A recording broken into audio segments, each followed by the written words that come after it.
आइसिएससीका विद्यार्थीहरूको निम्ति हामी नेपाली विषयको पाठ्यक्रम पढाउने क्रममा छौँ अनलाइन शिक्षा मार्फत र विशेष गरी म 10औं श्रेणीका जम्मै विद्यार्थीहरू कालेबुङ बाहिर डुवर्स विभिन्न क्षेत्रमा दार्जिलिङ खरसाङ मिरिक बिजनबारी विभिन्न क्षेत्रमा सिलगढी लगायत देशका विभिन्न प्रान्तमा जहाँ पनि बसेर नेपाली विषयको तयारी गरिरहेका प्यारा विद्यार्थीहरूलाई हार्दिक स्वागत अभिवादन जनाउँछु र यो बेला विद्यार्थीहरूले एउटा सङ्कटको स्थितिमा कोरोनाको सङ्क्रमणको बीचमा पनि हामीले पढाइलाई जारी राख्नुपर्ने एउटा अवस्था छ। यो अवस्थामा विद्यार्थीहरूलाई तयारी गरेर राम्रोसँग अध्ययन गर्ने म आग्रह गर्दछु र हाम्रो आइसिएससी को अथवा 10औं श्रेणीको पाठ्यक्रम अन्तर्गत कविता खण्डबाट जम्मै कविता पुरा भइसकेको छ। 5 वटा कविता 9औं श्रेणीमा विद्यार्थीहरूले पढिसकेको कारणले गर्दा 10औं श्रेणीमा पढ्नुपर्ने 5 वटा कविताहरूको व्याख्या मैले 5 वटा सेसन मार्फत गरिसकेको छु, पुरा भइसकेको छ। कविहरूको परिचय मैले दिइसकेको छु। सँगसँगै कविता खण्डबाट जम्मै कविताको व्याख्या यहाँबाट गरिएको छ। यसको साथसाथै सम्भावित प्रश्नहरू अथवा उदाहरणको निम्ति केही प्रश्नहरू पनि दिएको छ र विद्यार्थीहरूले तयार गरेर राम्रोसँग पढिदिने म आग्रह गर्दछु। अनि अभिभावकवर्गलाई पनि म विशेष आग्रह गर्दछु, विद्यार्थीहरूलाई पढ्नमा प्रेरित गरिदिनुहोस्, आफ्ना नानीहरूलाई प्रोत्साहित गरिदिनुहोस्। घरमा बसेर तपाईँहरू पनि साथमा हुनुहुन्छ र यो सङ्क्रमणदेखि हामी बाँचौँ, सुरक्षित रहौँ, घरै बसौँ अनि अध्ययनको क्रमलाई चाहिँ जारी राखौँ भनेर आह्वान गर्दै आज म कथाबाट सुरु गर्न लागिरहेको छु र यो 2021 को प्रश्नपत्र पाठ्यक्रम अन्तर्गत नेपाली विषयमा यो साहित्य कुञ्ज, यसैभित्र कथा पनि छ, यसैभित्र कविता पनि छ। क्लास 10 मा पढ्नुपर्ने जसरी क्लास 12 को निम्ति दुईटा अलग अलग पुस्तक भए तापनि क्लास 10 मा यसैभित्र साहित्य कुञ्जभित्र आइसिएससी साहित्य कुञ्जभित्रै यसै पुस्तकभित्र नै कथा पनि अथवा कविता पनि दुईटै रहेको छ। अनि कथाखण्डबाट हामीले 10 वटा अनि कविताबाट 10 वटा पढ्नुपर्ने हुन्छ र जसरी 9औं श्रेणीमा 5 वटा कविता पढिएको थियो र 10औं श्रेणीमा 5 वटा पढाइन्छ, यसरी नै यो कथाखण्डबाट पनि म सम्पूर्ण विद्यार्थीहरूबाट आशा राख्छु प्राय सबै स्कुलहरूले 9औं श्रेणीमा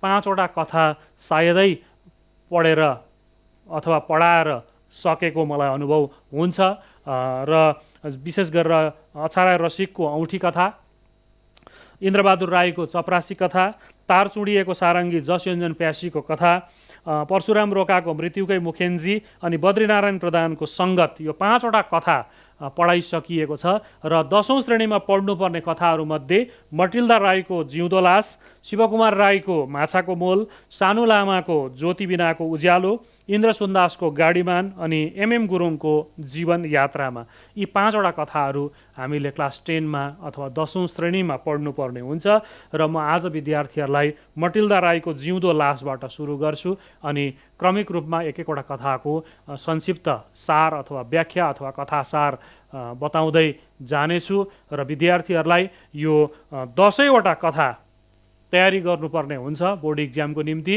10 वटा कथा तयारी गरेर बस्ने र 10औं श्रेणी अन्तर्गत 5 वटा विद्यार्थीहरूले पढिसकेका छन् र कतिपय स्कुलमा कविता नपढाएर कथा र उपन्यास मात्र पनि पढाउने भएको कारणले गर्दा आजदेखि कथाखण्ड सुरु भएको छ र कथाखण्ड सुरु भएको कारणले गर्दा कविता नपढ्ने अथवा कविता पढ्न रुचि नराख्ने विद्यार्थीहरूको निम्ति कथा सुरु भएको छ र कथामा विद्यार्थीहरूले विशेष चासो राखिदिन पनि म आग्रह गर्दछु र आज हामी सुरु गर्दैछौँ मटिल्दा राईको कथा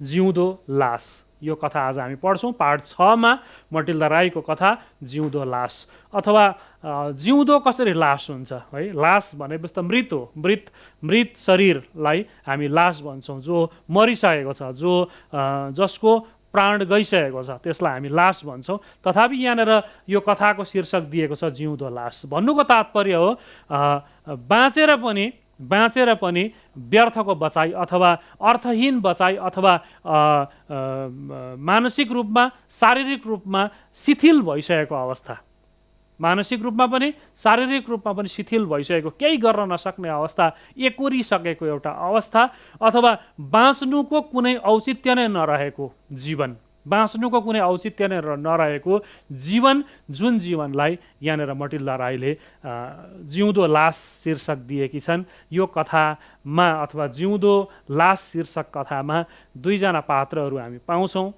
सर रेमन्ड सर अनि विद्यार्थी, उनको विद्यार्थी जेनी। यी दुईजनाको प्रेम सम्बन्ध है, अव्यक्त प्रेम भावना, यी कुराहरूलाई हामी देख्छौँ कथामा। अनि जिउँदो लास सरह भएर जेनीले बिताउनु परेको जीवन कथालाई खुबै राम्रो प्रकारले मटिल्दा राईले यो कथामा व्याख्या गरेकी छन्, चर्चा गरेकी छन्। र पहिला कथा पढ्नुभन्दा अगाडि हामी मटिल्दा राई माथि बुझ्नेछौँ। मटिल्दा राई जन्म 17 मई 1948। भारतीय नेपाली कथा साहित्यमा नारी कथाकारका रूपमा परिचित मटिल्दा राई एक सशक्त नारी कथाकार हुन्। एकजना चर्चित, एकजना सशक्त कथाकारको रूपमा मटिल्दा राईलाई हामी चिन्छौँ। भारतीय नेपाली कथा साहित्यमा एकजना नारी कथाकारको रूपमा, एकजना सशक्त नारी कथाकार, एकजना सशक्त नारी लेखिकाको रूपमा हामी मटिल्दा राईलाई चिन्छौँ। उनको टोटोलाको फुल सबैभन्दा चर्चित कथा हो। उनको सबभन्दा बेसी चर्चामा आएको कथा, चर्चित कथा टोटोलाको फुल शीर्षक कथा हो। विशेषतः आफ्ना कथामा नारी मनका भावनाहरूलाई सरल अनि सजीव रूपमा विश्लेषण गर्ने काम मटिल्दा राईले गरेकी छन्। र विशेष गरेर विशेषतः आफ्नो कथामा नारी मनका भावनाहरू, एउटा स्त्रीको मनमा, एउटी नारीको मनमा, एउटी स्त्रीको मनभित्र के कस्ता भावनाहरू हुन्छ, के कस्ता भावनाहरू उब्जिरहेको हुन्छ, त्यो भावनालाई, त्यो विचारलाई, नारी मनका भावनाहरूलाई सरल तरिकाले, क्लिष्ट शब्द शैलीमा होइन, सहज शब्द शैलीमा, सहज तरिकाले व्याख्या गर्ने, वर्णन गर्ने काम गरेका छन्। र त्यो चाहिँ सजीव छ भनेको जिउँदो जाग्दो छ, त्यो चाहिँ यथार्थ चित्रण छ। एउटा नारीभित्रको मनका भावनाहरूलाई यथार्थ रूपमा व्यक्त गर्ने चेष्टा मटिल्दा राईले गरेको हामी पाउँछौँ। नारी मनोविज्ञान, नारीको मनभित्रको विचारलाई विश्लेषण गर्ने काम, मनलाई विश्लेषण गर्नु मनोविज्ञान, त्यो काम गरेकी छन् मटिल्दा राईले। नारी स्वतन्त्रतालाई नै विशेष गरी उनले आफ्ना कथाहरूमा उतारेका छन्। यहाँनिर हामी के पाउँछौँ भने नारी मनोविज्ञान, नारी स्वतन्त्रता, नारीहरूले स्वतन्त्रता पाउनुपर्छ, नारीहरूले उन्मुक्ति पाउनुपर्छ, नारीहरूले पनि फ्रिडम पाउनुपर्छ। जसरी भ्रमर उपन्यासका पात्रहरूलाई हेऱ्यौँ भनेदेखि जम्मै पात्रहरू उन्मुक्त छन् नि है। बिनालाई हेर्न सक्छौँ है, शेखरलाई हेर्न सक्छौँ हामी, भ्रमर उपन्यासका मायालाई हेर्न सक्छौँ, मोहनलाई हेर्न सक्छौँ। प्रत्येक पात्रहरू एउटा उन्मुक्त शिक्षाको निम्ति अघि बढेको हामी देख्छौँ रूपनारायण सिंहको भ्रमर उपन्यासमा। यहाँनिर पनि मटिल्दा राईले आफ्ना पात्रहरूलाई एउटा उन्मुक्त वातावरणतर्फ लाने अथवा स्वतन्त्रता दिलाउने चेष्टा गरेको हामी पाउँछौँ। र विशेष गरेर त्यहाँ चाहिँ पुरुष पात्रहरू भन्दा पनि नारी पात्रहरूलाई स्वतन्त्रता दिने पक्षमा उनले लेखेकी छन् र नारीहरूको मनको विज्ञानमाथि उनले अध्ययन गरेकी हामी पाउँछौँ। समाजमा नारीले भोग्नुपर्ने विषय, परिस्थितिहरूलाई सहज ढङ्गमा प्रस्तुत गर्नमा उनी सफल छन्। उनको जुन एउटा विभिन्न प्रकारका समस्याहरू नारीहरूले भोग्नुपर्छ, विभिन्न प्रकारका विषम परिस्थितिहरूको सामना गर्नुपर्छ, यी परिस्थितिहरूमाथि चर्चा गर्ने, सरल तरिकाले चर्चा गर्ने, मजाले विश्लेषण गर्ने काम मटिल्दा राईले गरेको हामी पाउँछौँ। उनका कथाहरूमा खुबै राम्रो प्रकारले व्याख्या गर्ने काम गरेको हामी पाउँछौँ। समाजको नियम कानुन आदिले पुरुषलाई भन्दा ज्यादा नारीलाई नै असर पारेको तथा प्रेम प्रीतिका विषयमा पनि नारीले नै ज्यादा कष्ट भोग्नु परेका कुराहरू उनका कथामा पाइने विशेषता हुन्। उनका कथामा पाइने विशेषताहरूमा विशेष गरेर समाजले बनाएको नियम कानुनहरू, समाजले बनाएको विधि विधानहरू, यी विधि विधानहरूले पुरुषलाई भन्दा ज्यादा कष्ट चाहिँ नारीहरूलाई पर्न गएको कुरा साहित्यमा उतार्ने काम मटिल्दा राईले गरेकी छन्। र प्रेम र प्रीतिको परिवेक्षमा, प्रेम र प्रीतिको प्रसङ्गमा हेर्ने हो भने पनि ज्यादा जस्तो दुःख, ज्यादा जस्तो कष्ट, ज्यादा जस्तो सङ्घर्ष नारीहरूले नै गर्नु परेको कुरा अथवा नारीहरूले नै सङ्घर्ष गर्नु परेको कुरालाई यो कथामा सँगसँगै विशेष गरेर मटिल्दा राईका जम्मै कृतिहरूमा यसरी दर्शाउने चेष्टा गरिएको छ अथवा उनको कृतिहरूमा पाइने विशेषताको रूपमा हामी पाउन सक्छौँ। उनले कथामा दियालो पुरस्कार प्राप्त गरेकी हुन्। उनले कथामा दियालो पुरस्कार दार्जिलिङबाट दिइने जुन दियालो पुरस्कार छ त्यो दियालो पुरस्कार प्रदान गरिएको थियो उनले कथामा। उनका प्रकाशित कृतिहरूमा टोटोलाको फुल कथा सङ्ग्रह, जीवनका केही रेखा केही रङ कथा सङ्ग्रह, माई ड्याडी कथा सङ्ग्रह, रुजाली कविता सङ्ग्रह हिन्दीमा प्रकाशित भएको छ। यस्ता कृतिहरू लेखेर नेपाली साहित्यको श्रीवृद्धिमा, नेपाली साहित्यको विकासमा एकजना सशक्त नारी लेखिकाको रूपमा, एक चर्चित एक सफल नारी लेखिकाको रूपमा अघि आएकी छन् मटिल्दा राई। र मटिल्दा राईले लेखेको कथा जिउँदो लास शीर्षक कथामाथि अब हामी चर्चा गर्नेछौँ। जिउँदो लास, अघि नै मैले भने पार्ट 6 मा जिउँदो लास मटिल्दा राईको कथा। यो कथाको एक प्रमुख पात्र हुन् रेमन्ड सर है। रेमन्ड सर साँझको चिया खाजा खाएर स्थानीय समाचार सुन्न रेडियो खोलेर आरामसाथ ओछ्यानमा ढल्के। रेमन्ड सर यो कथाका एक पात्र। साँझको चिया खाजा खाएर स्थानीय समाचार सुन्ने प्रचलन हाम्रो समाजमा केही अघिसम्म आज हामी टेलिभिजनमा हेर्छौँ है। तथापि उनी पनि स्थानीय समाचार सुन्नको निम्ति त्यस्ता रेडियो मार्फत ओछ्यानमा ढल्किए अनि समाचार सुन्नलाई प्रतीक्षा गरे। समाचार अघि गीत आइरहेको थियो। आज तिनी निकै थाकेका छन्, सायद दिनभरिको कामले आज उनी थाकिरहेका छन्। बिहानदेखि बेलुकासम्म नै व्यस्ततामा बित्यो। आज उनको दिनभरि व्यस्ततामा बित्यो, निकै थाकेका छन् अनि साँझपख ओछ्यानमा ढल्किएर उनी बसिरहेका छन् बेलुकाको समाचार सुन्नको निम्ति। नोभेम्बरको महिना पहाड खण्डमा बिहान बेलुका निकै जाडो सुरु भइसकेछ। नोभेम्बरको महिना छ, पहाड खण्डतिर अक्टोबर महिनादेखि नै बिस्तारै चिसो हावा आउन थाल्छ। नोभेम्बरको महिनामा निकै जाडो सुरु हुन्छ, बिस्तार जाडो चढ्न थाल्छ अनि डिसेम्बर महिना जनवरी महिनामा धेरै जाडो हुन्छ पहाड खण्डतिर। अनि नोभेम्बर महिना भएको कारणले गर्दा पहाड खण्डतिर निकै जाडो सुरु भइसकेको छ। आज तिनलाई घरिघरि जेनी र साँझको त्यो दृश्यको सम्झना आइरहेछ। उनले विगतलाई सम्झिरहेका छन्, बितेका दिनलाई सम्झिरहेका छन् आज। अनि उनले आफ्नो विद्यार्थी, आफ्नो जेनी विद्यार्थी, आफूले पढाएको विद्यार्थी उनलाई सम्झिरहेका छन् अनि विगतको त्यो साँझलाई पनि सम्झिरहेका छन्। इसाई सम्प्रदायले मृतकहरूको सम्झनामा तारिक 2 नोभेम्बर प्रत्येक कपुरमा फुल र मोमबत्ती बालेर प्रार्थना गर्छन्। विशेष गरेर इसाई समुदायका मानिसहरूले आफ्ना बितेर गएका मृतक व्यक्तिहरूको नाममा जो मरेर गएका छन् त्यस्ता व्यक्तिहरूको कपुर अगाडि गएर नोभेम्बर 2 तारिक सायद त्यसलाई एउटा विशेष दिनको रूपमा मानिन्छ र त्यस दिन गएर मोमबत्ती बाल्ने काम गर्ने गर्छन्। ती मृतकहरूको स्मरणमा अथवा मृतकहरूलाई त्यो उज्यालो बत्ती बालिदिने काम गर्छन्। रेमन्ड सर प्रत्येक वर्ष पुग्थे, बाजे बोजूको कपुरमा गएर मोमबत्ती बाल्थे, प्रार्थना गर्थे। रेमन्ड सर पनि प्रत्येक वर्ष त्यहाँ पुग्थे, 2 तारिक पुग्थे। 2 तारिक नोभेम्बरको दिन आफ्नो बितेर गएका बाजे बोजूको कपुरमा गएर तिनी पनि मोमबत्ती बाल्थे अनि प्रार्थना गर्थे। आमा बाबुको तिनलाई याद छैन किनभने आमा एकदमै उनी सानो छँदा उनलाई जन्म दिएपछि आमाको के भयो, मृत्यु भयो, आमाले संसार छोडेर गइन्। अनि बाबुको निधन पनि दोस्रो विश्वयुद्धको समयमा होमिँदै दोस्रो विश्वयुद्धको समयमा, सेकेन्ड वर्ल्ड वारको समयमा उनको बाबुको पनि निधन भयो। अनि उनी भने टुहुरो, एक्लो भने रेमन्ड सर एक्लो भने। आमाको पनि उनको जन्म भएपछि, रेमन्ड सरको जन्म भएपछि आमाको पनि निधन भयो। दोस्रो विश्वयुद्धको समयमा बाबुको पनि निधन भयो। अनि त्यसपछि उनी बाजे बोजूको देखरेखमा हुर्किन थाले। तर केही समय उनी स्कुलमा हुँदा नै केही समय पछि नै बाजे बोजू पनि परलोक भए अथवा बाजे बोजूको पनि निधन भयो। त्यसपछि उनी एकदम सधैँ टुरा भयो, उनको कोही पनि रहेन। आमाको पनि निधन भयो, बाबुको पनि निधन भयो, बाजे बोजूको पनि निधन भयो।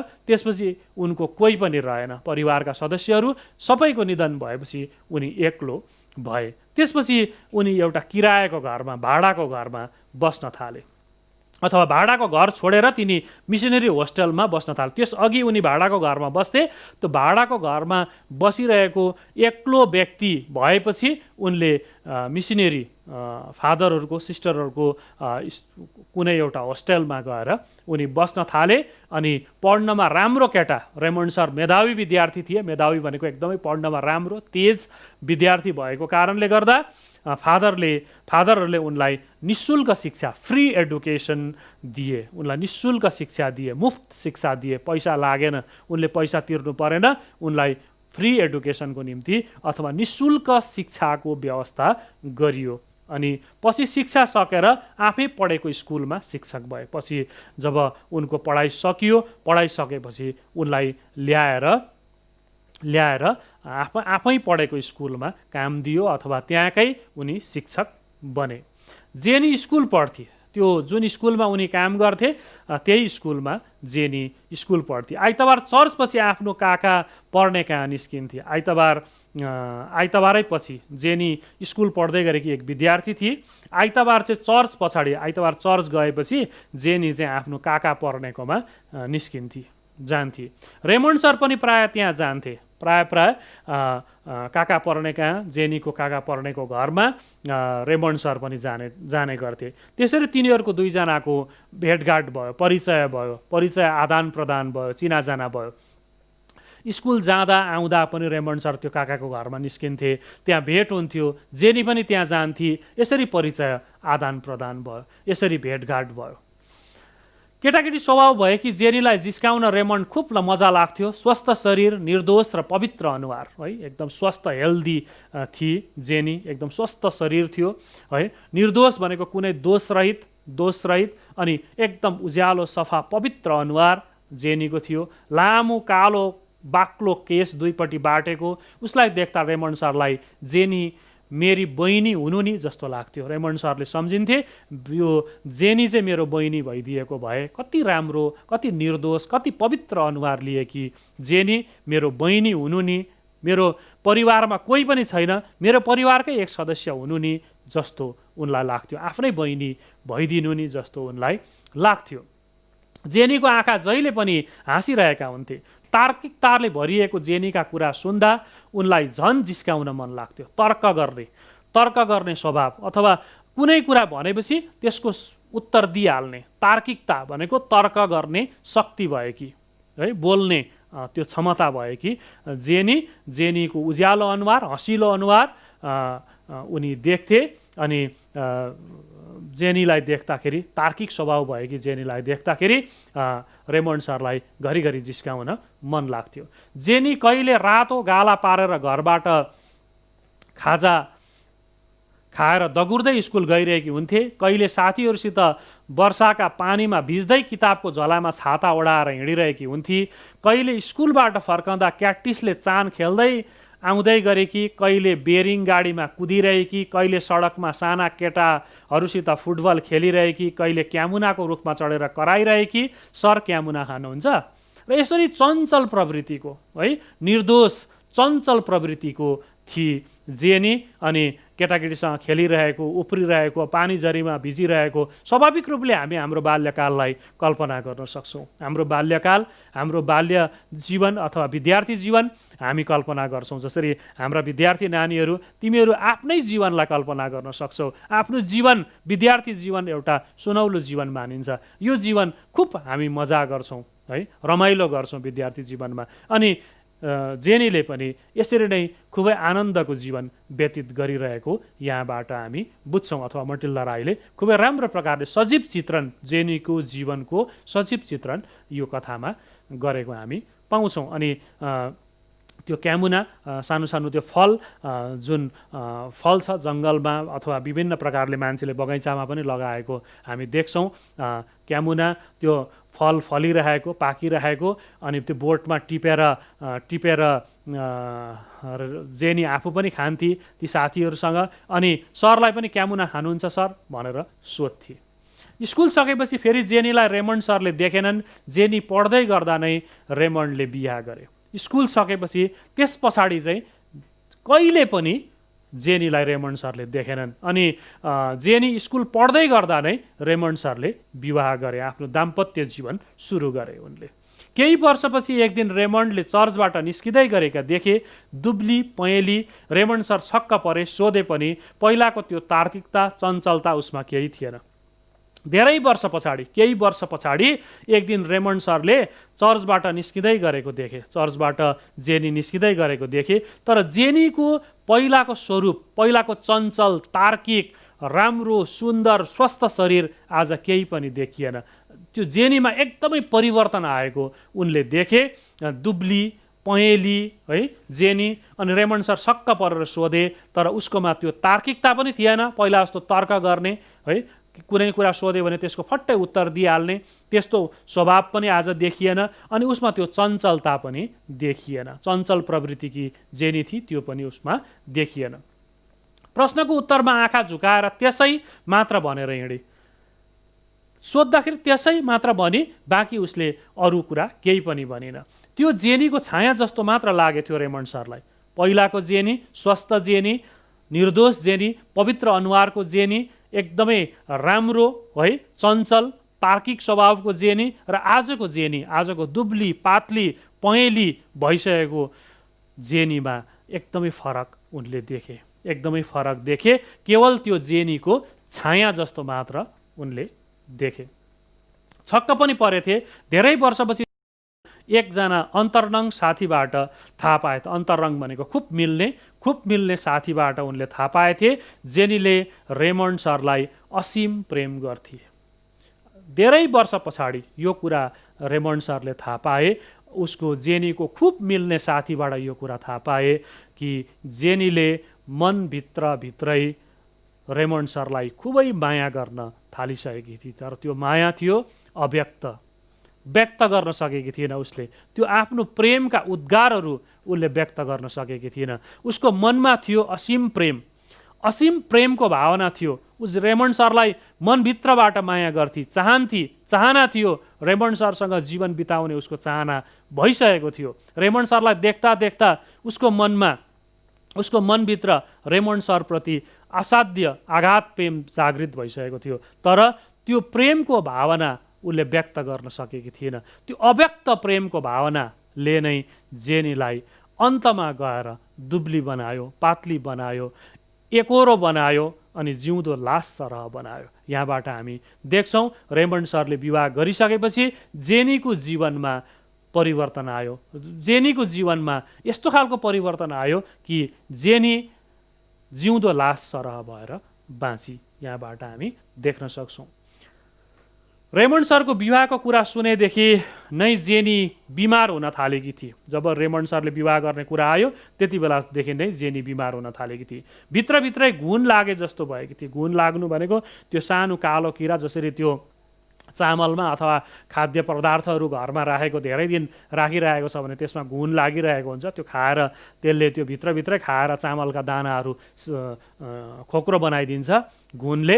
त्यस्तै प्रकारले जेनीको जीवनमा पनि घुन लागेको जस्तो भएको थियो। जेनी त्यो मनभित्रबाट उब्जिएका ती कल्पनाहरू, सोचहरू, उसको भावनाहरू, उसको त्यो अव्यक्त प्रेमका भावनाहरूले गर्दा नै जेनी दुब्ली पातली बनेकी थिए। उसको चाहना थियो रेमन्ड सरसँग जीवन बिताउने, रेमन्ड सरलाई आफ्नो बनाउने, तर त्यो चाहना उसले पुरा गर्न पाइन, उसको सपना साकार हुन पाएन। स्वभावको चञ्चलता, चपलता सबै हराएकी थिए। त्यसैले रेमन्ड सरले सोद्धा उसलाई उत्तर दिन गाह्रो परेको थियो। त्यही कारणले गर्दा रेमन्ड सरले सोधेको उत्तर उसले दिन सकिन। फेरि पछि सुने जेनी दार्जिलिङ कलेजमा पढ्दैछ। फेरि पछिबाट उनले सुने त्यस्तै भए तापनि, त्यसरी नै जीवनमा सङ्घर्ष गर्नु परे तापनि, जीवनमा आफूले चाहेको जस्तो जीवन नपाए तापनि, आफूले सोचेको जस्तो नभए तापनि उसले आफ्नो पढाइलाई भने जारी नै राखी अनि दार्जिलिङ कलेज पढ्दैछ। WBCS गरी अरे। त्यस्तै भए तापनि ऊ हरेस खाइन। उसले आफ्नो जीवनबाट उसले हरेस खाइन। उसले WBCS गरी अनि ऊ आज SDO भएकी छ। ऊ आज महकुमा अधिकारी बनेकी छ, SDO बनेकी छ। बेला बेलामा जेनीको काकीबाट यी कुराहरू रेमन्ड सरले सुन्थे। बेला बेलामा जेनीको काकीबाट रेमन्ड सरले यो कुरा सुन्थे। जीवनमा, मानिसको जीवनमा धेरै यस्ता कुराहरू आउँछ। आफूले चाहेको जस्तो, आफूले सोचेको जस्तो जीवन जिउन पाइँदैन। आफूले चाहेको जस्तो, आफूले सजाएको सपना कहिलेकाहीँ त्यो तासको महल जस्तो बनिदिन्छ, भत्किदिन्छ। त्यो आफूले सोचेको जस्तो हुँदैन। हाम्रो जीवनमा पनि धेरै चाहनाहरू, धेरै उद्देश्यहरू हुन्छ, अनि त्यो चाहनालाई परिपूर्ति गर्ने दिशामा हामी अग्रसर भइरहेका हुन्छौँ। तर हुँदाहुँदै कहिलेकाहीँ हाम्रो जीवनमा हामीले सोचेको जस्तो, हामीले सम्झेको जस्तो, हामीले चाहेको जस्तो जीवन जिउन हामी पाउँदैनौँ। जेनीको जीवन पनि त्यस्तै भयो। तर मैले सोचेको जस्तो भएन भनेर हताश हुने आजको समाजमा आज धेरै विद्यार्थीहरू, धेरै युवा पिँढीहरू हामी हताश भइरहेको, मैले चाहेको जस्तो, मैले सोचेको जस्तो, मैले खोजेको जस्तो भएन भनेर हताश हुने केही विद्यार्थीहरू हामी देख्छौँ, केही युवा पिँढीहरू देख्छौँ। तर यहाँ यो कथामा जेनी एउटा यस्तो पात्र हो जसले आफूले चाहेको जस्तो जीवन जिउन नसके पनि समाजको निम्ति ऊ एउटा आदर्श व्यक्ति भएर खडा हुन्छ। समाजको निम्ति ऊ एकजना शिक्षित व्यक्ति भएर खडा हुन्छ। ऊ दार्जिलिङ कलेज पढेर WBCS पास गरेर एसडिओ बन्छे। एसडिओ पनि यस्तो एसडिओ बन्छे कि समाज र लोकको निम्ति एकजना आदर्श एसडिओ बन्छे, एकजना आदर्श प्रशासक बन्छे ऊ, र उसले धेरै विकासका कामहरू गर्छे। त भन्नुको अर्थ जीवनमा कहिलेकाहीँ दुःख पनि छ, कहिलेकाहीँ सुख पनि छ, कहिलेकाहीँ रोदन पनि छ, कहिलेकाहीँ हाँसो पनि छ, मिलन र बिछोड छ। जीवन एउटै शिखाका दुई पाटाहरू जस्तै हामी कहिले दुःख कहिले सुख भोग्दै हामी जीवनमा अघि बढ्नुपर्छ। यो कथाबाट विद्यार्थीहरूले जान्नुपर्ने अथवा विद्यार्थीहरूले सिक्नुपर्ने कुरा के छ भने जीवनमा यस्ता कठिनका दिनहरू, दुःखका दिनहरू, आपतका दिनहरू आउँछ। आफूले सोचेको जस्तो जीवन हुँदैन, तर हामी निराश बन्नु हुँदैन। हामी अगाडि बढिरहनुपर्छ। हामीले हाम्रो प्रयासलाई, हाम्रो कोसिसलाई जारी राख्नुपर्छ। एउटा लक्ष्य लिएर हामी अघि बढ्नुपर्छ। जसरी जेनीले जीवनमा उसले चाहेको जस्तो, आफूले चाहेको व्यक्ति नपाए तापनि आफ्नो अध्ययनलाई जारी राख्छे। आफ्नो अध्ययनलाई उसले बीच बाटोमै विश्राम दिँदिन, उसले पढाइको क्रमलाई जारी राखिरहन्छे अनि ऊ एकजना सफल एसडिओ बन्न सक्छ। यी जम्मै कुराहरू, ऊ एसडिओ बनेका कुराहरू जम्मै रेमन्ड सरले जेनीको काकीको मुखबाट सुन्छन्। दौडामा जुन महकुमा जान्छे त्यहाँबाट भ्रष्टाचार हटाउने प्रयत्न गर्छ। जेनी जुन पनि महकुमामा, जुन पनि सब डिभिजनमा जान्छे, जहाँको महकुमा अधिकारी बनेर ऊ जान्छे, त्यहाँबाट भ्रष्टाचारलाई निर्मूल गर्ने दिशामा जेनीले काम गर्छ। जहाँ करप्सन फ्री, भ्रष्टाचार मुक्त समाज निर्माण गर्ने दिशामा जेनीले काम गर्छ। जेनी लागि परेर यसरी एकजना कुशल प्रशासकको रूपमा जेनीले काम गर्छ। दौडामा ऊ जङ्गल, बस्ती, कुना काप्ची कुनै ठाउँ छोड्दिन। त्यो सायद सुदूरवर्ती क्षेत्र किन नहोस्, गाडी जाने ठाउँ होस् या नहोस्, बस्ती जग्गा होस्, कुना कन्दरा होस्, आफ्नो महकुमाका क्षेत्रहरूमा ऊ जान्छे, भ्रमण गर्न जान्छे, भिजिट गर्न जान्छे। अनि त्यहाँका जनताले त्यहाँ के कस्तो समस्या झेल्न परिरहेको छ यो कुरा बुझेर ऊ आउँछे। त्यो समस्या समाधान गर्ने दिशामा ऊ अग्रसर बन्छे। भ्रष्ट अफिसरहरूमाझ अप्रिय तर जनताको पीर मर्का बुझिदिने जेनीलाई उसका इलाकाका प्राय सबैले चिन्छन्। जो भ्रष्ट छन् है, कुनै पनि कार्यालयमा पनि भ्रष्ट अफिसरहरू पनि पाउँछौँ, भ्रष्ट व्यक्तिहरू पनि पाउँछौँ। तर भ्रष्ट अफिसरहरूले उसलाई मन नपराए तापनि, भ्रष्ट व्यक्तिहरूले जेनीलाई मन नपराए पनि, अप्रिय भए पनि, जेनीलाई मन नपराए तापनि जनताको चाहिँ ऊ प्रिय छ। किनभने जनताको निम्ति उसले काम गर्छ, जनताको निम्ति ऊ अघि आउँछ र जनताको निम्ति काम गरिदिने भएको कारणले गर्दाखेरि, जनताको पीर मर्का बुझिदिने भएको कारणले गर्दा त्यो इलाकामा उसलाई सबैले चिन्छन्, सबैले उसलाई आदर गर्छन्। आज त्यही जेनी एउटा कपुर अघि एक्लो उभिएकी छ। आज यसरी समाजको निम्ति, यसरी आफ्नो महकुमाको निम्ति एउटा समुन्नत समाज निर्माण गर्ने दिशामा अग्रसर बनेकी जेनी आज एक्लै एउटा कपुर अगाडि, एउटा मृत व्यक्तिलाई दफनाइएको ठाउँ, मृत व्यक्तिलाई दफनाइएर त्यहाँनिर बनाइएको कपुरको अगाडि एक्लो उभिरहेको छ। कपुरमा फुल र मोमबत्ती झिलिमिली थियो। उसले कपुरमा फुल चढाएकी छ, मोमबत्ती बालेकी छ, झिलिमिली छ। तर जेनीका आँखामा मरुभूमिको उजाडता थियो। तर जेनीको आँखामा मरुभूमिको उजाडता थियो भनेको जेनीको आँखामा आँसु थिएन। उसको आँखाबाट आँसुहरू सुकिसकेका थिए। मरुभूमिमा जसरी उजाड हुन्छ, मरुभूमि पानी पाइँदैन, त्यहाँ जल पाइँदैन, मरुभूमिमा यति सुक्खा हुन्छ, यति साह्रो सुक्खा भूमि, यति बन्जर भूमि हुन्छ मरुभूमि। त्यो मरुभूमिको उजाडता भन्नुको अर्थ उसको आँखामा त्यो आँसु अथवा पानी देखा पर्दैन। आँखामा आँसु पनि थिएन, त्यो हाँसो र कौतुक पनि थिएन। त्यो पहिलाको जस्तो हाँसो पनि थिएन, कौतुक पनि थिएन, केही जान्ने इच्छा पनि थिएन, अनि आँसु पनि थिएन। रेमन्डलाई सोध्न मन लागेको थियो, कसको कपुर? रेमन्ड सरलाई सोध्न मन लागेको थियो, कसको कपुर भनेर उनलाई सोध्न मन लागेको थियो। भनी र जेनीका आँखामा परिचयको कुनै चिन्ह नै थिएन, निर्लिप्त थियो एकदम। त्यो जेनीको आँखामा कुनै परिचय थिएन, परिचयको चिन्ह नै थिएन। एकाग्र चित्तले निर्लिप्त भएर भनेको एकाग्र भएर, ऊ एकोरो भएर त्यहाँनिर उभिरहेको थिए। एकदम एकाग्र चित्तले ऊ उभिरहेकी थिए, एक ध्यानले उभिरहेकी थिए। जेनीले पनि सरलाई देखी कुनै दिन त्यही मानिसले उसको जीवनमा ज्वार भाटा ल्याएको थियो।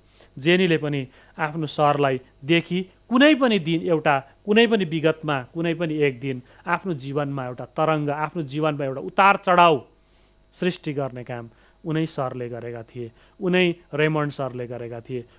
जेनीको जीवनमा ठुलो एउटा परिवर्तन अथवा उसको सोचको विपरीत काम रेमन्ड सरले गरिदिएका थिए। तर त्यो अव्यक्त थियो, रेमन्ड सरले थाहा पाएका थिएनन् त्यो अव्यक्त प्रेमको भावना, जेनीको मनभित्र रहेको त्यो प्रेम, अव्यक्त प्रेमको भावना पछि गएर मात्रै त्यो जेनीको मुखबाट होइन, अरूको मुखबाट उनले सुन्न पाए। तर रेमन्ड सरले विवाह गरिसकेका थिए। जेनीको जीवनमा त्यो ज्वार भाटा ल्याउने, त्यो तरङ्ग पैदा गर्ने, त्यो एउटा विपुल एउटा क्रान्ति ल्याउने, उसको जीवनलाई नै तहस नहस बनाउने व्यक्ति अथवा आफ्नो सर रेमन्ड सर आज उसकै अगाडि उभिरहेका थिए। तर समय धेरै बितिसकेको थियो, समय धेरै गइसकेको थियो। त्यही मानिसलाई देख्दा अतीत सबै सम्झी, तर कुनै असर परेन मनमा। अतीत भनेको बितेको दिन जम्मै उसले विगतलाई जम्मै उसले स्मरण गरी सम्झी, तर उसलाई कुनै असर पनि परेन। भन्नुको अर्थ उसको मनभित्र यति साह्रो दुःख, पीर, वेदना सहदा उसमा त्यो जड जस्तो भइसकेको थियो। ऊ त एउटा ढुङ्गा जस्तो बनिसकेको थियो, उसको मन त ढुङ्गा जस्तो बनिसकेको थियो कि अब उसलाई ती सब चिजहरूले कुनै असर पार्न छोडिसकेको थियो। एउटा ढुङ्गो जस्तो भइसकेको थियो उसको मन। त उसले ती पीर वेदनाहरू सहेर बस्दा आज उसलाई ती जम्मै कुराहरू, त्यो अतीतका कुराहरू सम्झेर पनि उसको मनमा कुनै त्यस्तो प्रभाव परेन। आधी बेरी पालाको सामना गर्दै यत्रतत्र लडिरहेका ढुङ्गा मुनिका ढुङ्गाहरूलाई कसले याद गर्छन् र? है, आधी बेरी सहेर त्यो मुनि पानीले कहिलेदेखि हिर्काइरहेको छ, है, कुटिरहेको छ, त्यत्तिकै बगिरहेको छ, भेलले सोरिरहेको छ। त्यो ढुङ्गालाई जसरी कसैले याद गर्दैन, आज त्यो यत्रतत्र लडिरहेको ढुङ्गा कसैले परवाह गर्दैन। आज त्यस्तै भएको छ जेनीको जीवन पनि। आफूलाई पनि त्यस्तै संवेदनहीन ढुङ्गा जस्तै लाग्यो। कुनै त्यो भावना नै नभएको, कुनै उद्गार नै नभएको, कुनै सहानुभूति नै नभएको जीवन जस्तो, है, एउटा ढुङ्गा जस्तो उसलाई लाग्यो। कसैले त्यो समवेदना नै व्यक्त नगर्ने, बिचरा भनेर पनि नभन्ने, त्यस्तो अवस्थामा पुगिसकेको त्यो जीवन उसलाई लाग्यो। त्यो ढुङ्गा जस्तै उसको जीवन उसलाई लाग्यो।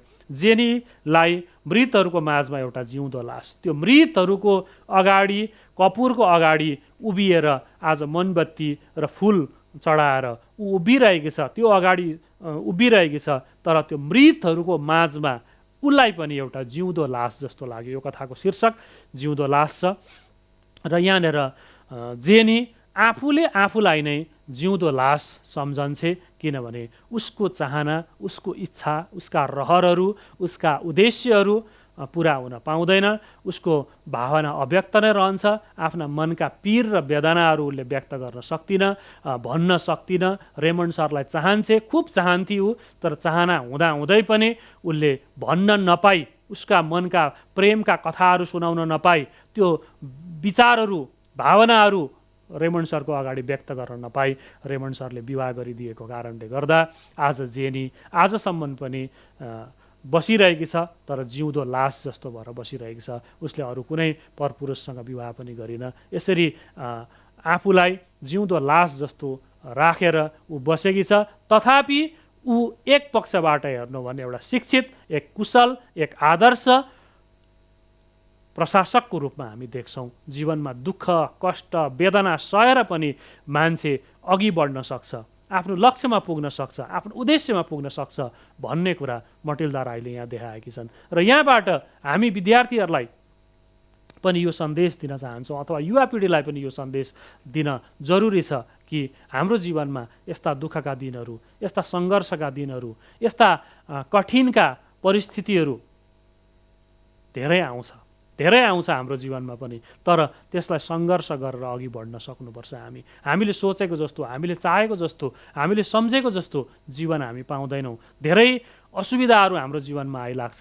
यस्तो परिस्थितिमा पनि हामी अघि बढ्न सक्नुपर्छ भन्ने कुरा यो कथाले दिएको छ। अनि रेमन्ड सर र जेनीको बीचको जुन एउटा अव्यक्त भावना छ, अव्यक्त प्रेमको भावना छ, तर त्यो प्रेम निष्कलङ्क छ, चोखो छ, पवित्र छ। त्यो प्रेम, जेनीले सरलाई गरेको प्रेम एकदमै चोखो प्रेम छ, पवित्र प्रेम छ। त्यो प्रेमका भावनाहरू व्यक्त गर्न उसले नपाए पनि उसले आफ्नो जीवनभरि रेमन्ड सरलाई चाहेर, रेमन्ड सरलाई प्रेम गरेर नै आफ्नो जीवन व्यतीत गरेको कुरा छ। त यहाँबाट जिउँदो लास जस्तो भएर पनि आफ्नो जीवन व्यतीत गरेको जेनीको अवस्थालाई अनि रेमन्ड सरको एक्लोपन, टुरोपन, सङ्घर्षको पढाइ, सङ्घर्षको अध्ययनशील, सङ्घर्षको जीवन अनि एकजना शिक्षक भएको कुरालाई देखाइएको छ।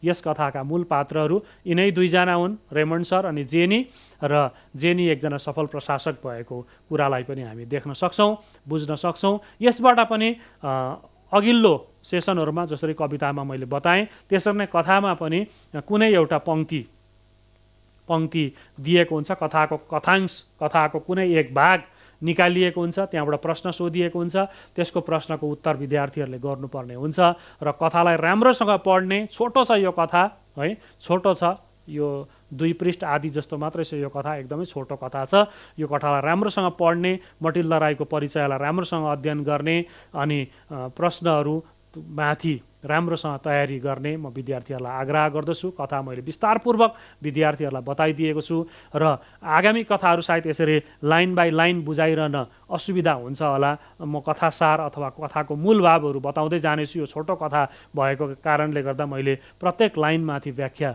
गर्ने चेष्टा गरेको छु विद्यार्थीहरूलाई।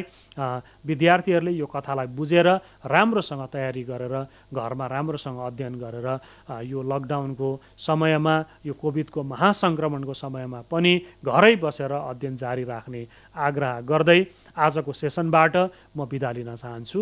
धन्यवाद, नमस्ते। अनि विशेष म घरै बसेर राम्रो अध्ययन गरिरहने आग्रह पनि विद्यार्थीहरूलाई गर्दछु।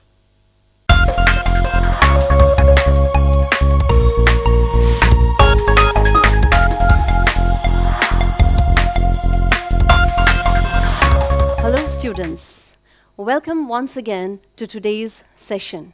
So today we are going to deal with the topic relationship between the two houses.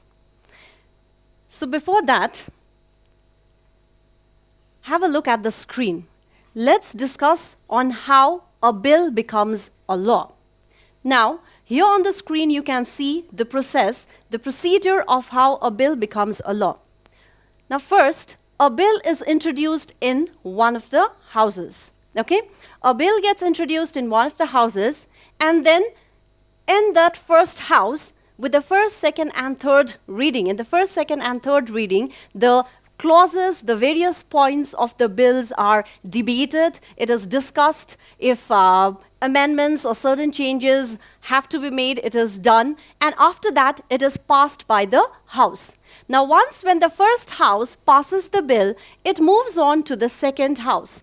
Here too in the second House, it undergoes the same process of the three readings, the first, second, and the third readings of debating, discussing, and amendment procedure. And then finally, the bill is passed to the President for his signature. Now, with the final signature, with the signature of the President, this bill becomes a law. Now, suppose if there is a deadlock.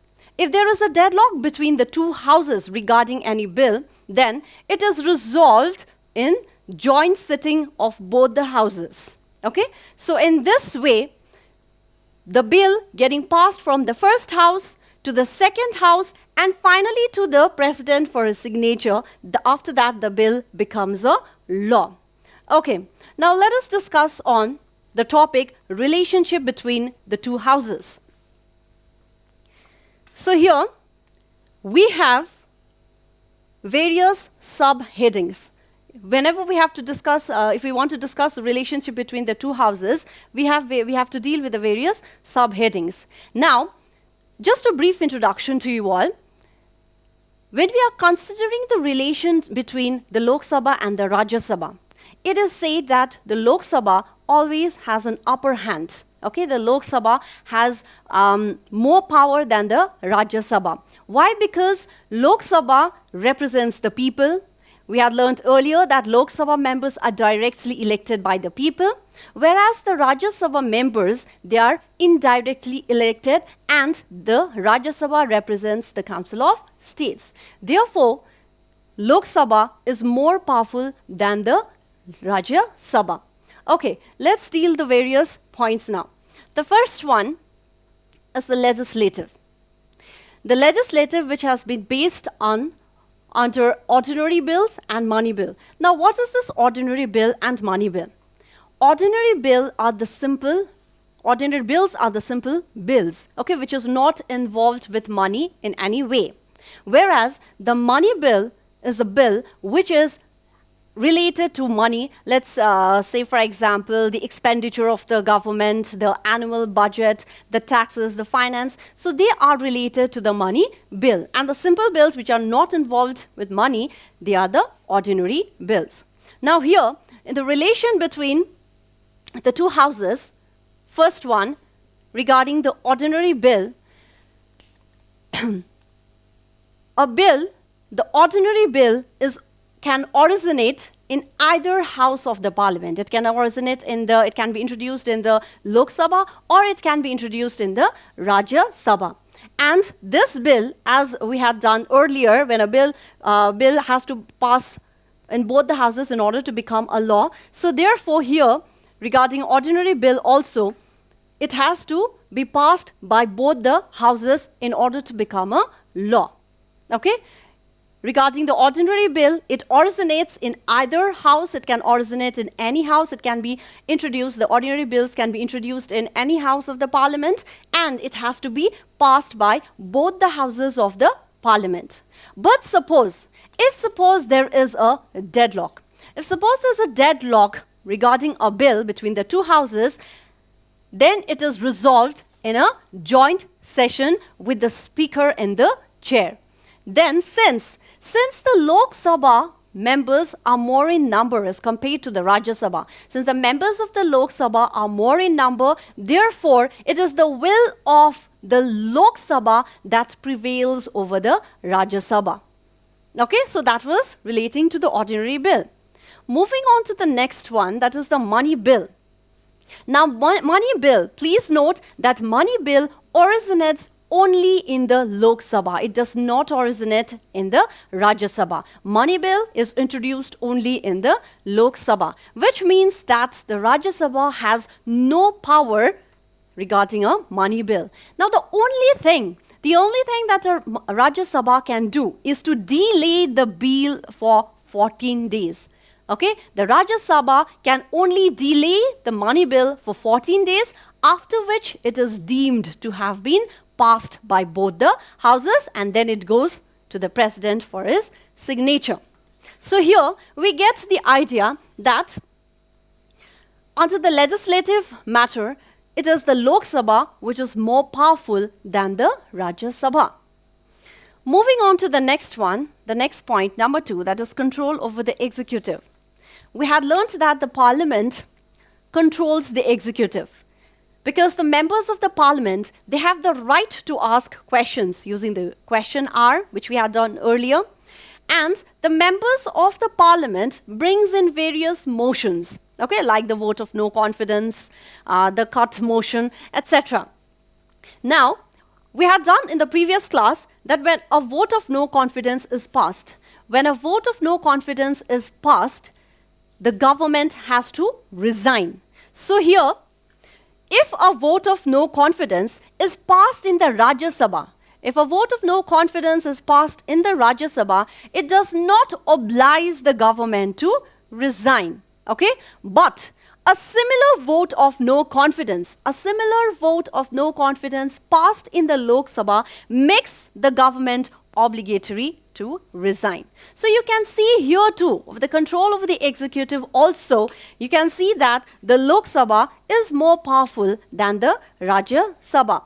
Okay, because if a vote of no confidence is passed in the Rajya Sabha, it does not force the government to resign, but the same vote of no confidence passed in the Lok Sabha makes the government, makes it obligatory for the government to resign. So in both the cases, we saw that the Lok Sabha is more powerful than the Rajya Sabha. Moving on to the third one, that is the impeachment now. Impeachment, which means the removal. Okay, so now if a president, the removal of either a president or any high officials like the Chief Justice or the judges of the Supreme Court and the High Court. Now, regarding the impeachment or the removal of the president or any other high officials, both the Rajya Sabha and the Lok Sabha, okay, both the houses, they share equal powers. Okay, they have equal powers. So therefore, when the impeachment process, when the procedure of impeachment is being done, it can be initiated in either house. It can start in any of the house, and the other house, they have equal say, they have equal power to remove or to make the charges regarding the president or any other high officials, to remove the person from his position. So here we get to know, in the third point, we get to know that both the houses, they share equal power. And the last one, that is the election now. In the election procedure also, both the houses, the Lok Sabha and the Rajya Sabha, they share equal powers. Because we have already done in the previous class that it is both the members of the Rajya Sabha and the Lok Sabha who elects the president and the vice president. So here we got to know about the relationship between the two houses. We got a brief idea about the relation between the Lok Sabha and the Rajya Sabha, and we learned that the Lok Sabha is more powerful than the Rajya Sabha because the Lok Sabha represents the people and the members are directly elected by the people. Due to that reason, the Lok Sabha, they have the upper hand in most of the matters of the parliament. Okay, I hope this is clear. Now, moving on to the next one. Here you see the special powers of the Rajya Sabha. So now we are going to learn about the special powers of Rajya Sabha. Earlier we learned that the Rajya Sabha is less powerful than the Lok Sabha. But in spite of being less powerful than the Lok Sabha, the Rajya Sabha still has some special powers. So let's deal with that. Point number one, or the first special power of Rajya Sabha is, if in case of a national emergency like a threat of a war, a threat of foreign aggression, okay? If in case of a national emergency, when the Lok Sabha is dissolved, we know that the Lok Sabha gets dissolved after every 5 years, right? So therefore, when the Lok Sabha is dissolved And at that time, if there is any national emergency, then it is the Rajya Sabha who takes the responsibilities. Okay, it is the Rajya Sabha who shoulders the responsibilities, who carries, who manages the affairs during the time of national emergency when the Lok Sabha is dissolved. The second power, the second special power of the Rajya Sabha is with a two-third majority. Okay, with a two-third majority, the Rajya Sabha can declare any subjects mentioned in the state list as a subject of national interest. Okay, so the Rajya Sabha can declare any subjects of state list as a national, as a matter of national interest, and can empower and empowers the parliament to make laws on that subject. Okay, so that is the next power of the Rajya Sabha. And the last special power of the Rajya Sabha is, again with a two-third majority, the Rajya Sabha decides, okay, the Rajya Sabha decides to set up the new All India services. It is the Rajya Sabha who with the two-third majority decides to set up a new All India services. All India services, which means the civil services like the Indian Administrative Service, the IPS, the IFS, etc. Okay, so these are the special powers of the Rajya Sabha. Today we learned that the Lok Sabha is more powerful than the Rajya Sabha regarding many matters. Okay, in spite of that, this Rajya Sabha still have some special powers. Though the Lok Sabha is more powerful, still there are some special powers of the Rajya Sabha. And with this topic, with today's topic, we come to the end of the chapter, the Union Parliament. But before I end the session, now I would like to mention one thing, that when you are writing the answers, okay, when you are solving your questions, when you are doing your exams, you're writing your answers, please make sure that you use the key words, because keywords are very essential if you want to get good marks. So do not forget to use the key words. So with this, I end today's session. Hope you have all understood. Please open your books and revise the chapter. So thank you.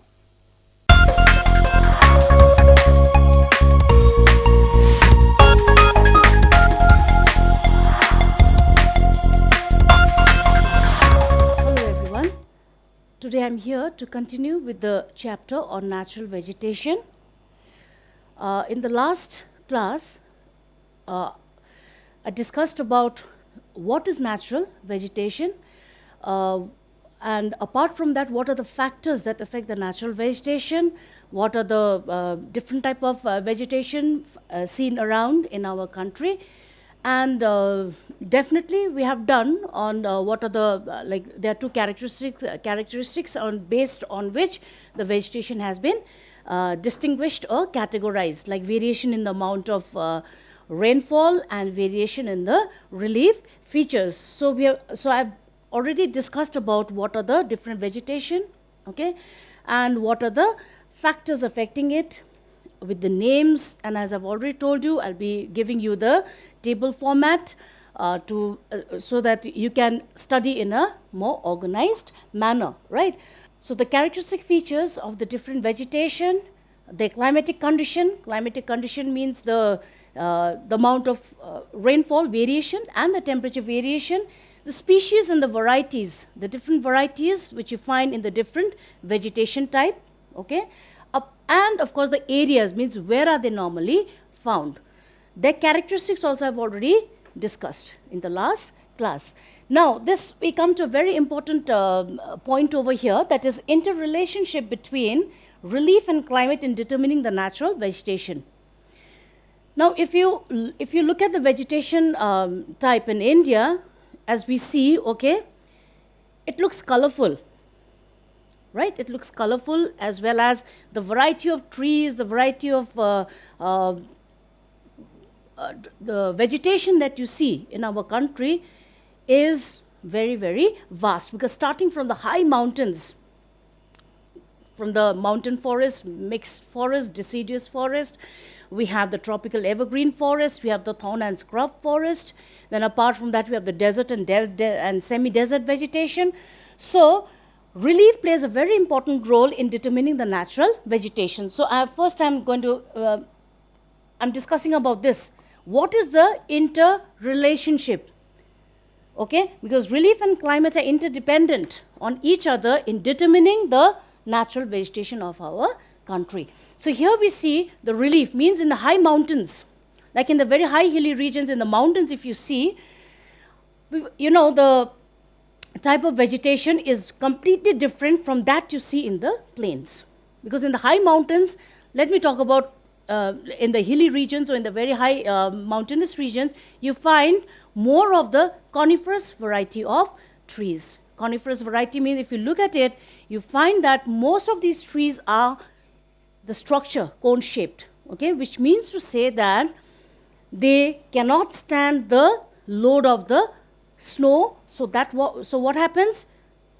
It is shaped in such a manner that the snow can easily slide down, because these are found in this kind of a forest. The trees are found in those forests where it is in a very, very high hilly in the mountainous regions. All right. Now, different regions, depending on the relief structure, the climate also differs from one and the other.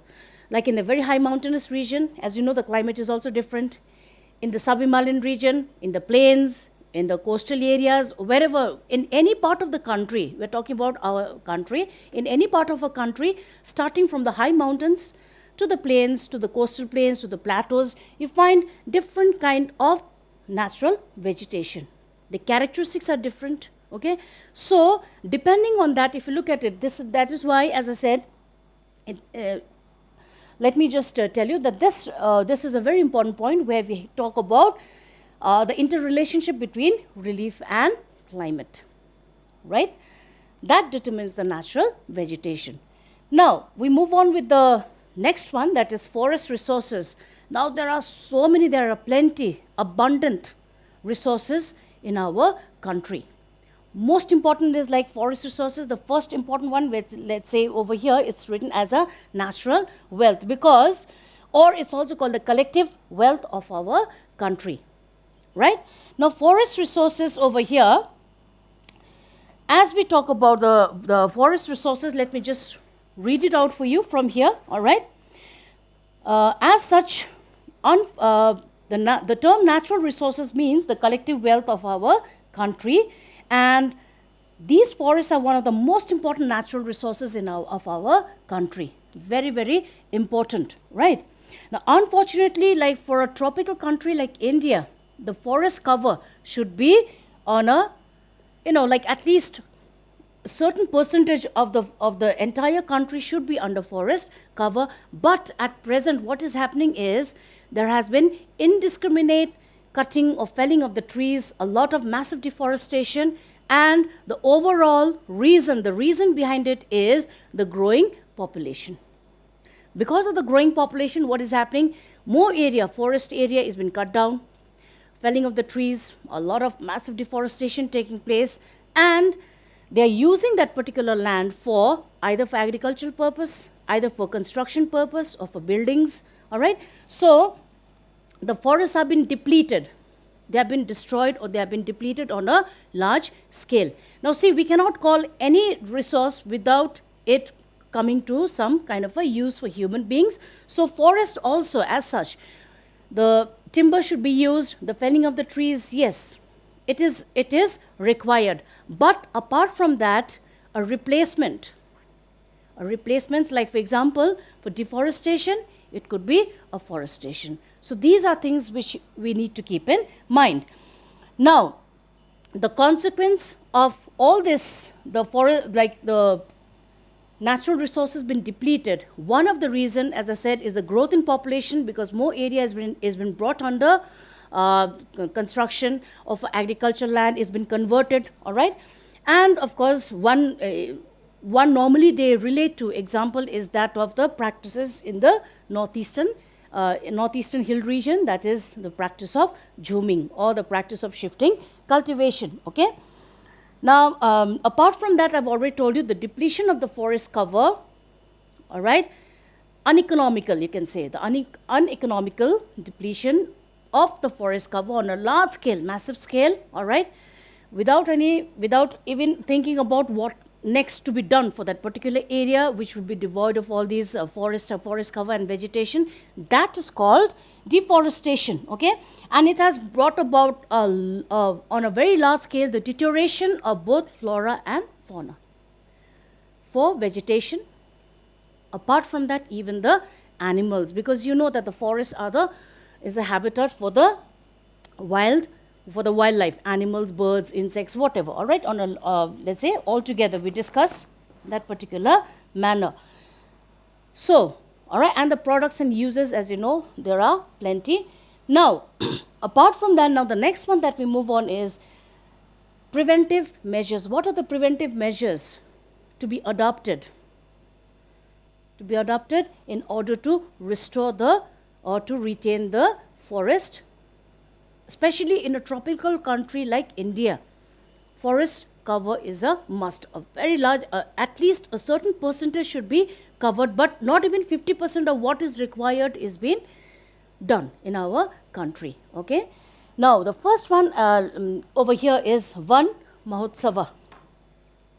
Now, this is a program which has been set by the government.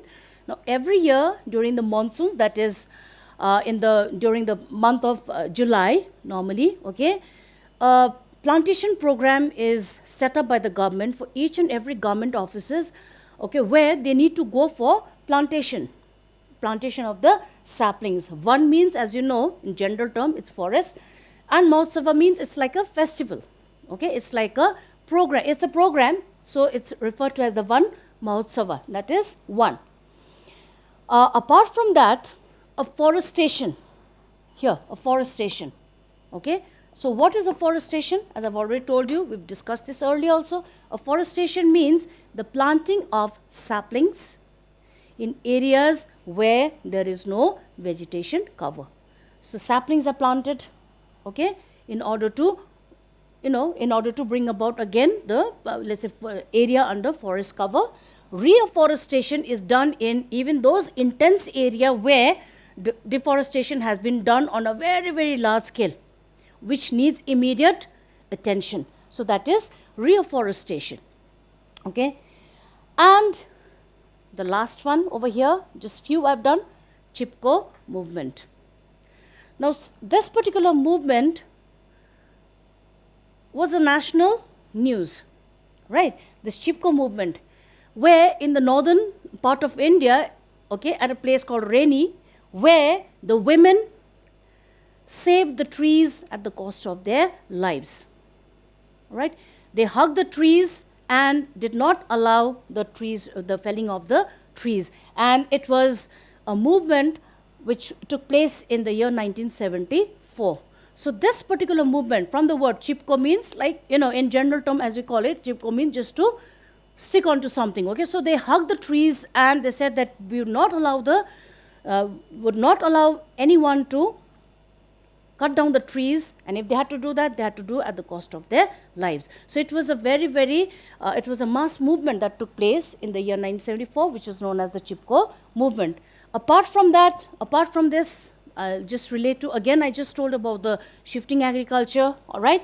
Preventive measures, in this only it comes, where you have to, where the banning of the slash and burn practice, okay. So altogether, if you see, Van Mahotsava, these are the preventive measures: afforestation, reforestation, and the Chipko movement of 1974. Okay, now we move on with just, I'm just giving you, like, you have to see, students, there are certain terms, okay, definitions, like the one I said, what is natural vegetation, define natural vegetation, all right. They may ask you, define the following, explain the following, and number one could be natural vegetation, other one could be like deforestation, or what is afforestation, or what is reforestation, or they could give an explanation of the term, or what is Chipko movement, all right. In that manner, I've just written here two for you. Silviculture, all right. What do you mean by silviculture? This is called timber farming. Silviculture is timber farming. In this particular farming, what is it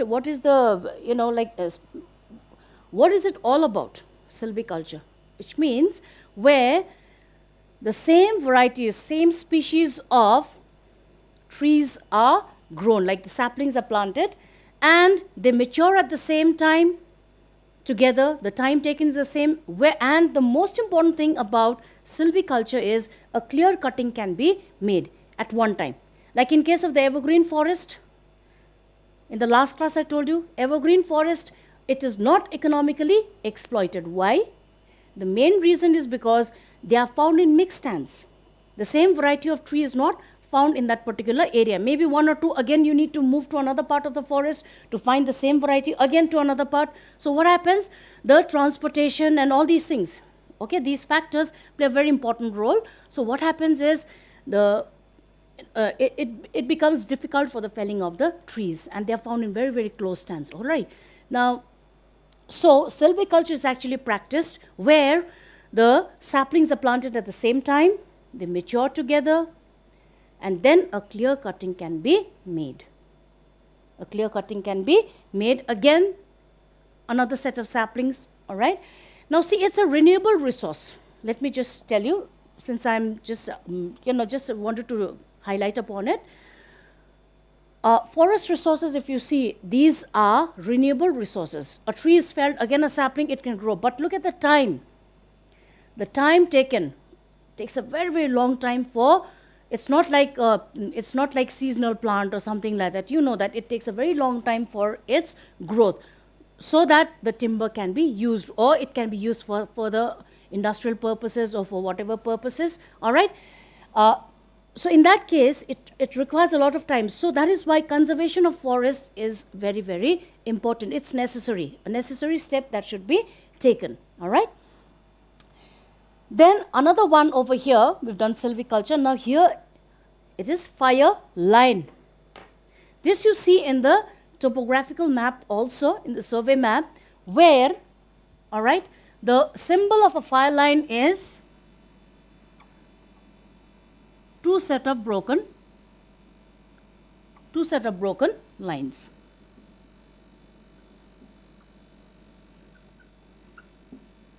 Fire line. Okay. Now, what is a fire line?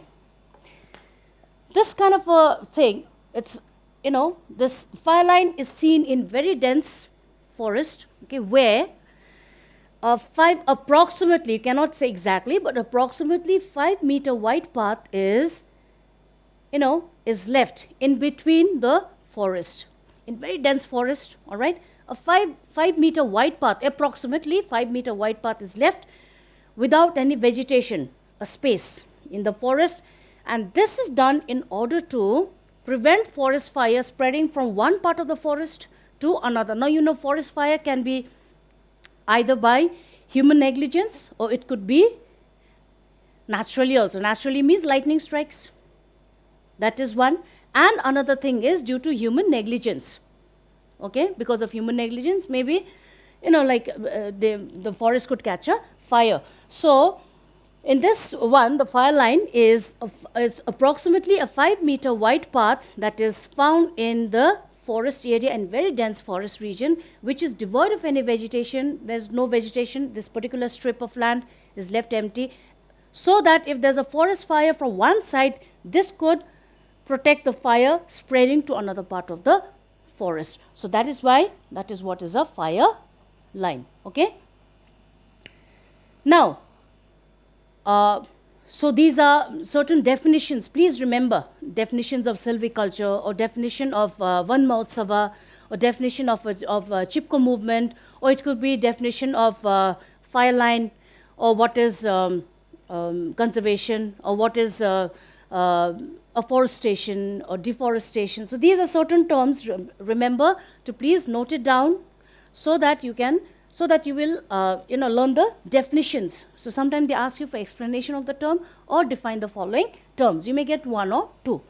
Now, conservation of forest, and it's mentioned over here, need of forest conservation. You need to conserve the forest, okay, because as such it directly affects the environment of our country. Environment, forget about the country, even your surroundings. It directly affects the environment altogether. So conservation, what are the conservation methods? What are the ways in which we can conserve the forest? Okay, so you have to know the definition of what is silviculture, fire line, as I already told you, deforestation, afforestation, all these things. Okay. Now I'm just going to read out some of the forest products and their uses. Now there are, as I've already told you, there are infinite uses of forest resources. Okay, forest products. Okay, maybe for domestic purpose, maybe for building purpose, it could be for industrial purposes, but there are just few. I'm just going to read it out. Okay, they are the storehouse of timber for house making and furnitures, fuel, fruits, all right, herbs, honey, fiber, which is used for various purposes, as I said, both domestic as well as industrial purposes. A very important fact, please remember, okay, even when we come to later on, when we come to the industries also, one of the you can say like one of the advantage or one of the features, key features, if you have to remember that, then you can just remember this one thing, that is India is an overpopulated country, so labor is not a problem. Labor, that is one. So this particular industry provides employment to a very large section of the society, so thousands of people. They are the source of income to the government. For the government, what kind of income? As you already know, there are plenty, many.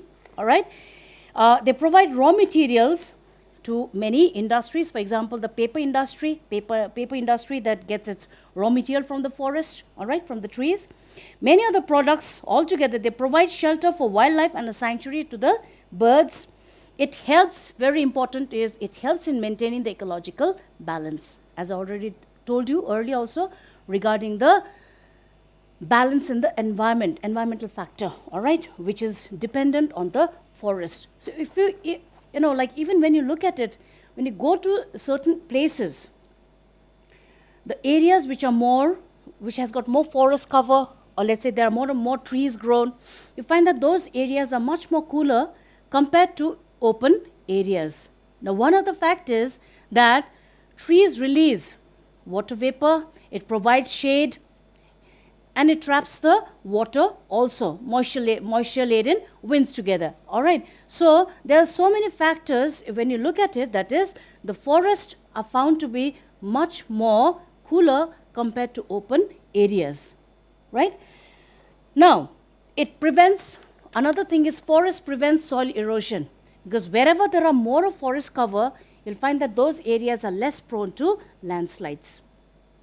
Right? Because whether it may be a very huge tree or it may be just a small plant also, you see that when you uproot it, you see the roots. What is the thing?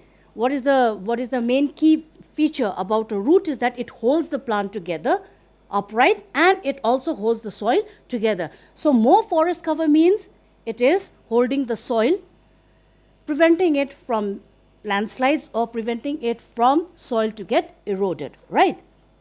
Now, as I've already told you, because it helps to maintain, okay, keeps help in maintaining the ecological balance. Because of that, forest provides a clean environment. Clean environment means that you know the characteristics of the green plants.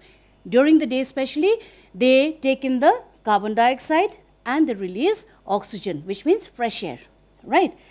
Apart from that, forests help to absorb much of the sun's insolation.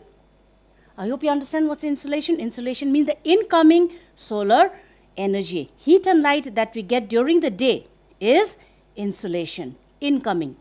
All right? Incoming, let's say solar radiation is trapped, and apart from that, they also play a very important role in the development of soil and enrich the fertility by supplying humus. Now, in the forest area, if you look at the soil, you find that the soil is dark in color because the leaves, dead leaves, twigs, branches, they just fall off, and in the presence of openly, right, in the presence of heat, rain, wind, sun, water, whatever, it just decomposes naturally and it forms humus.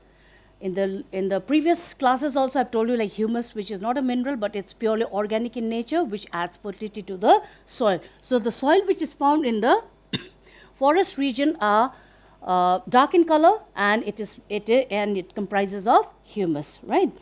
And it helps in conserving the water in the soil.